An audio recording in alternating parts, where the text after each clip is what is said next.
Fear is the universal condition. Virtually everyone, unless they're very deeply rooted within,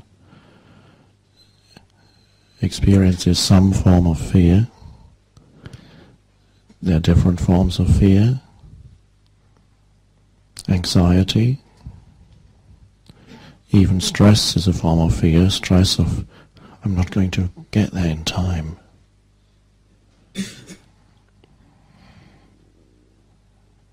Nervousness, and more extreme forms, up to panic, dread,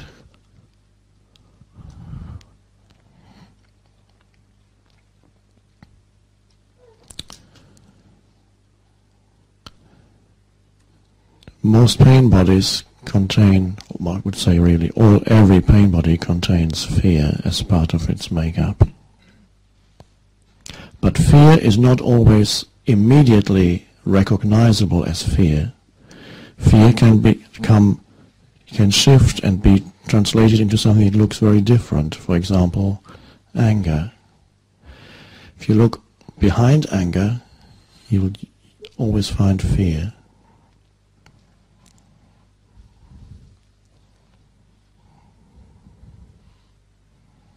I saw a little puppy at a dog training class that I attended with our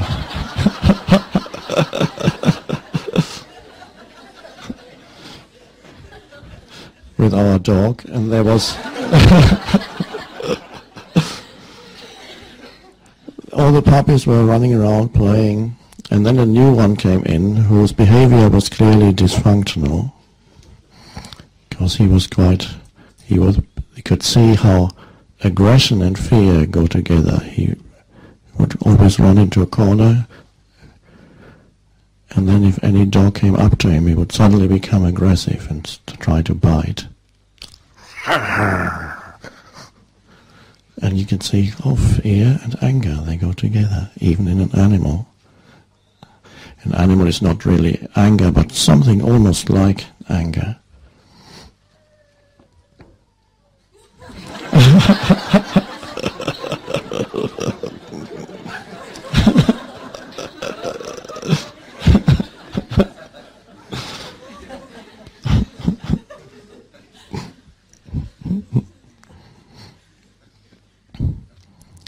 So in everyone there is residual fear, no matter what your thoughts are, or even if you're free of thought, it can still be there, and that is part of the stored up old emotion of fear.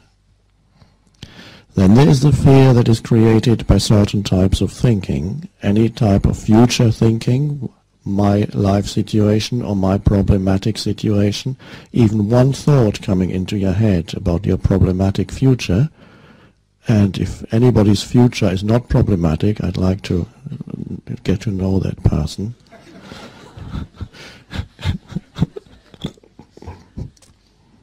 And very uncertain. Anything could happen to me. So of course, when you project yourself into future, you immediately meet the uncertainty, the complete uncertainty.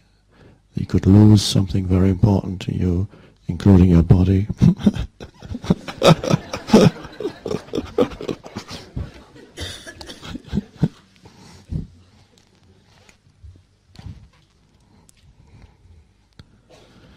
So the fear is created, new fear is created through not being present, because in the present moment there's usually nothing to fear. You can usually check that for yourself. Most fear is created through leaving the present moment mentally, projecting yourself into a possible future, which doesn't look good. Hope is the opposite of that. You project a future where things are going to get better.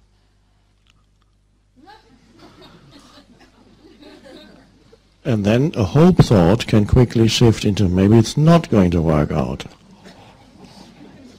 And so you can experience the same, almost the same thought that gives you hope for a moment while you lie in bed at 4 o'clock in the morning. And then this, yeah, that'll get better, that'll happen. And then it shifts, it flips. Oh, maybe it won't happen. I won't get that. And fear immediately comes. The gap between, I believe it was Fritz Perls, the founder of Gestalt therapy, who said, anxiety is in the gap between now and then. Of course, that is the... so we have that's a mind-created gap. And the mind, which is compulsion to move into the future, creates a continuous undercurrent of fear. It tries to control the future. It can't. And so it's fearful. It tries to cope with the future. An imagined situation, you can't. You don't have the resource to cope with the future. Nobody does, because it doesn't even exist. So life does not give you the resource to cope with the future. The strength, or whatever knowledge you need, the insight, the realization, the strength, the energy, future doesn't exist, so you can't cope with it. And people have piled up in their mind a sequence of things that are problematic. Could go wrong, might not happen, should happen, but might add. And then, of course, you can't cope with the future because it doesn't exist. You can always cope with this moment. This moment is always simple. If it's an emergency, it's very likely you don't even have time for fear. If it's an emergency, you will be forced into presence. And you will do something without needing to think. Something else takes over. Some people have experienced that when accidents were about to happen, and suddenly an inner shift occurred. All fear was there initially, and then suddenly, just as it was about to happen, all fear left them. There were many reports, and there was a sense of peace and intense aliveness. And out of that, if action was possible, action came. So, are you adding to the residual fear that is still in you? That's question one. Am I adding to the fear by identifying with some kind of thought about the future? Or it could be a thought about somebody else that I feel close to and whose actions and whose life I cannot control, who may be getting into all kinds of impossible situations. Maybe it could be a child, a grown-up child, or teenage child. It could be anybody else close to you you don't know where they are and what they're doing. Or you know they're engaged in dangerous activities. And so many parents have the need to control the lives of their children. They want to protect them from possible harm. And even after they're grown up, they get extremely worried about what they're into. And yet, what they want to spare them, suffering.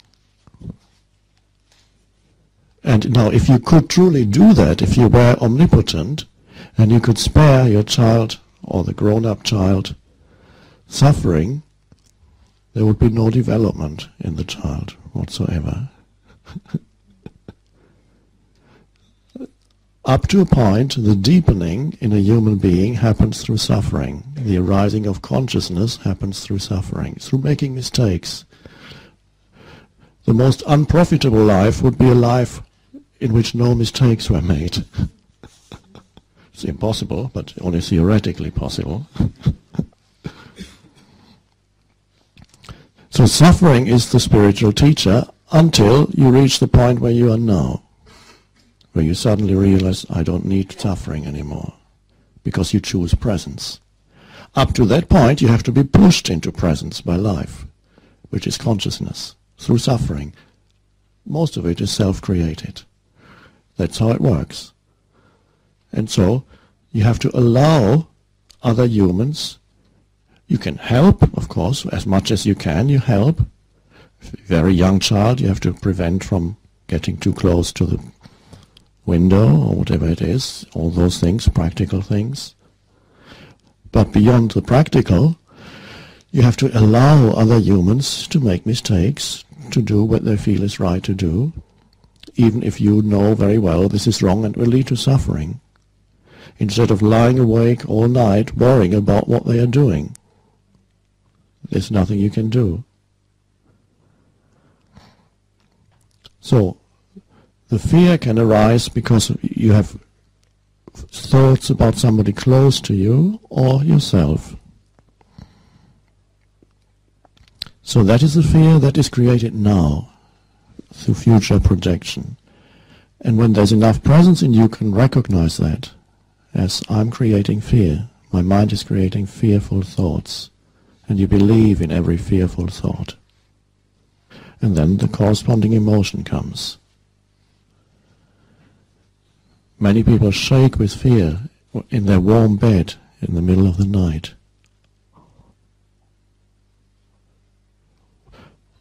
To bring you back to reality, the reality test is the useful question that I may have mentioned before. You could put it on your bedside table. What is the problem now? What is there to fear at this moment? Because if it's not now, where is it? And then you open your eyes, you look around the room or switch on the light. Where's the monster? Where is the dreadful event? In my head.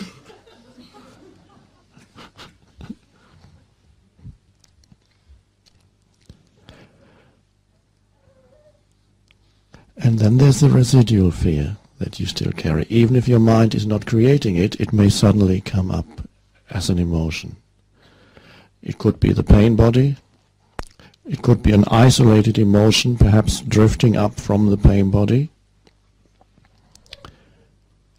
And you are not even thinking about future, and it can come in meditation. It often does, because meditation is a going deeper into yourself. And what the ego fears most is its own end. It fears your presence. So when there's a letting go into the present moment, a relaxing, the tightness, the contraction with which the fear was being held down opens, and often what comes up is fear. It's the fear of the end of the egoic entity, the fear of the end of my problems, the fear of the end of me as a mind-made entity.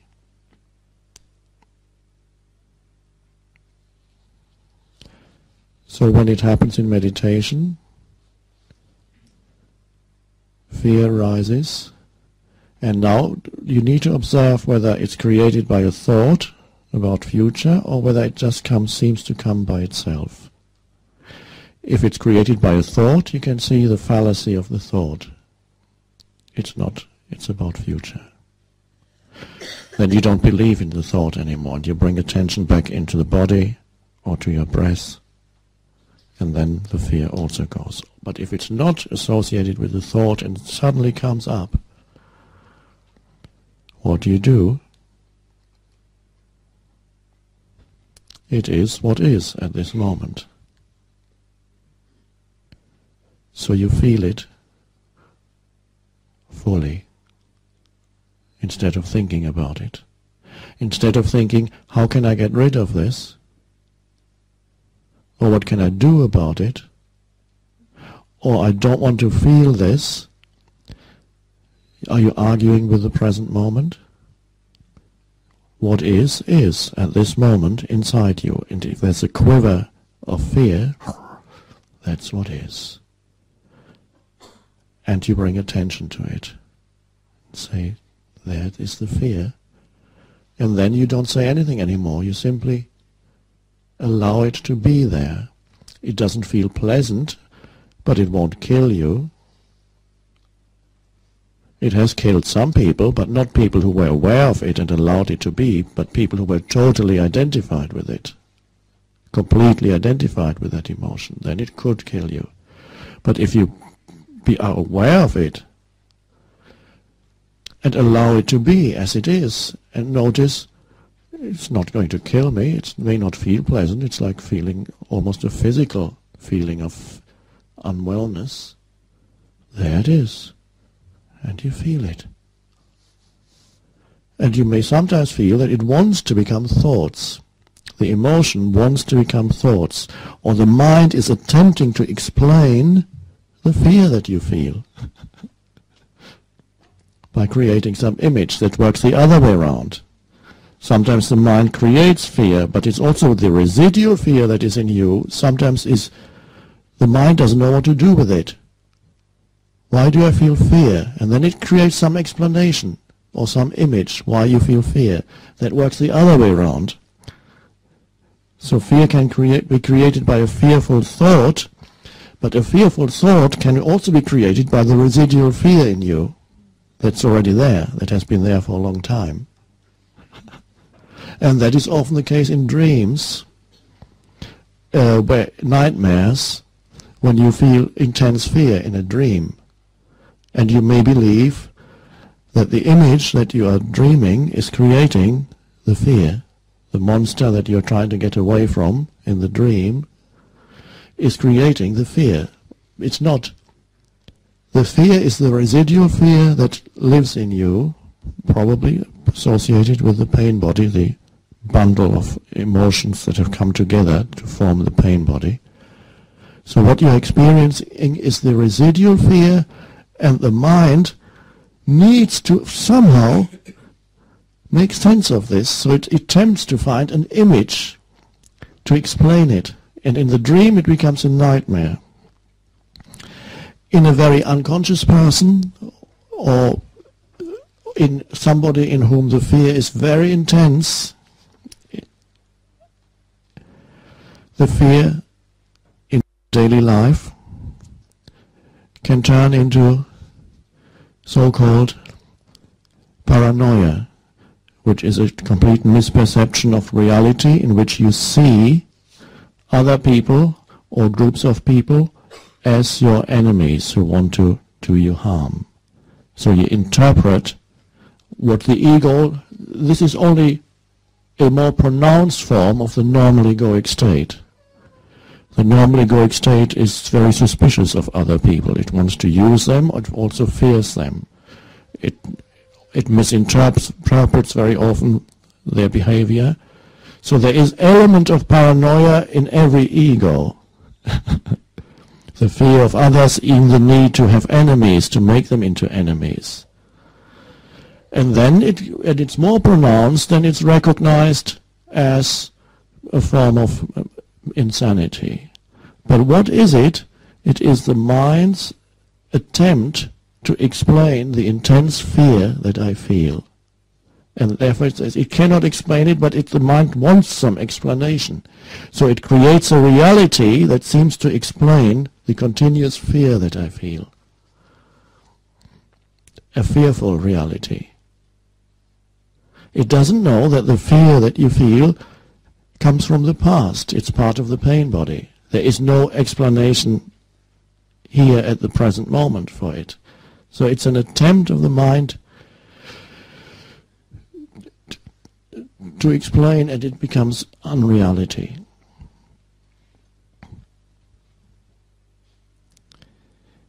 So the quickest way beyond fear, yes, detect if it's created by a thought, you can see the thought, and then you can drop the thought or your belief in the thought and come back to the present moment. Or the residual fear, that is in you that wants to become thought too. And if possible, watch the fear as an energy that lives in you so that it doesn't turn into thinking. So you watch it directly. It doesn't feel good, but it's like it's bad weather inside. No more. So bad weather outside is not that bad. It's actually quite nice when you accept it. When the mind says this is dreadful weather, it's dreadful. But when you allow it to be, even so-called bad weather is quite beautiful. So you allow the fear to be as it is. You give it space to be, because that's the form that this moment takes.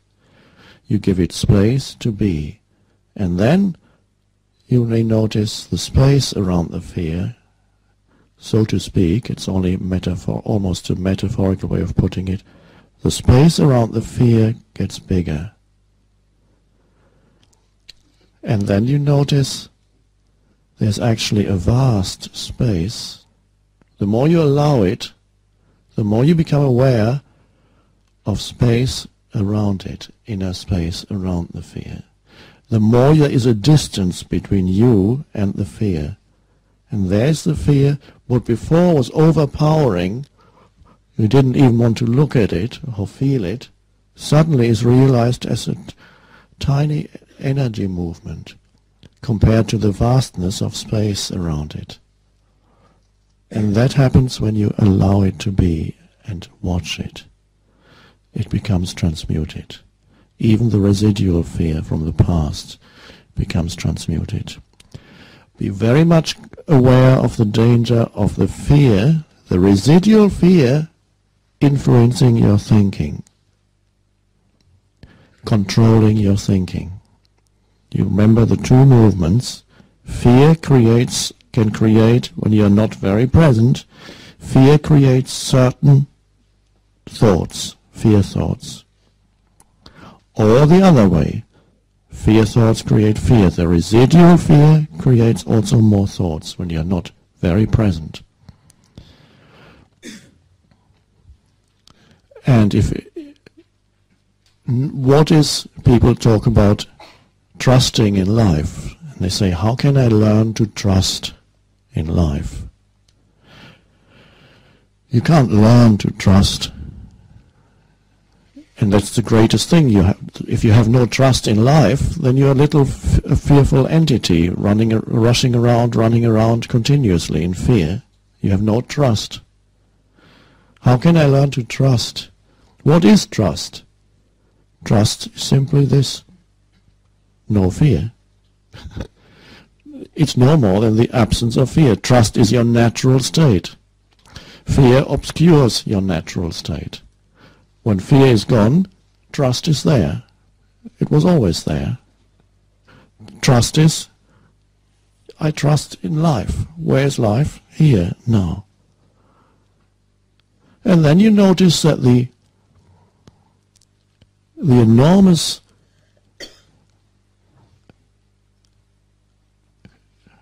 gap between what the mind imagines life to be, which is fearful, and the reality of what is. Reality, compared to what the mind creates, as my mind made reality, reality is very benevolent.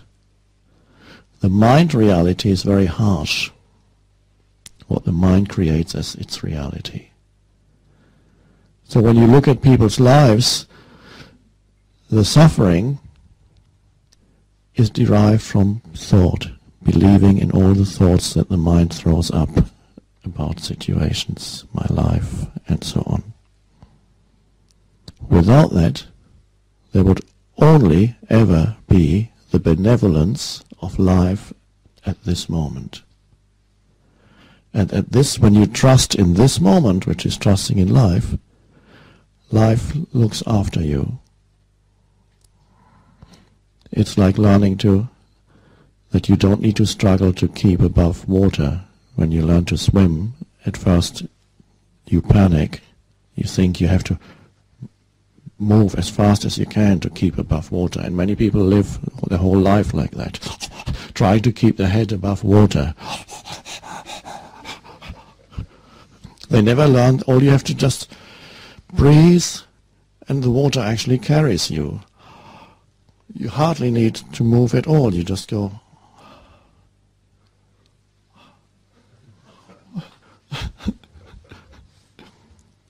And this is what Jesus means when he pointed to the flowers and said they are not anxious about tomorrow, they are not struggling, they are not making effort, and yet life, when he said Father, it means the one life, the one consciousness.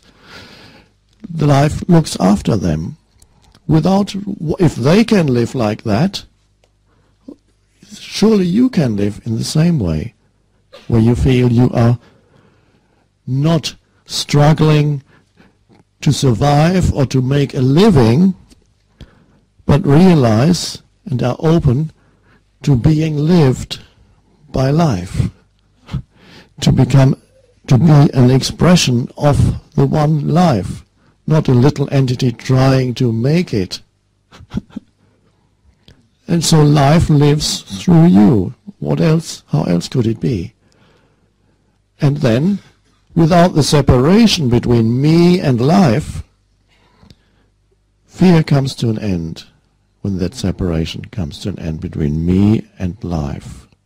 I am life. There isn't me and life.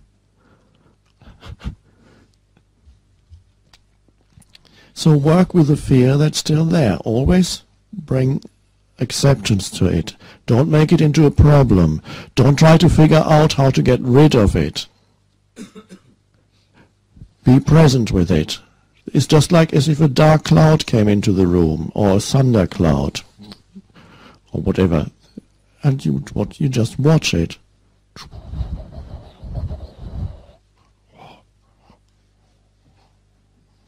And then it wants to move into your mind. And you watch it, no? Keep it where it is, it's here. And then he tries again. And the mind says, I don't understand this. Why am I so fearful? Never mind, just watch it.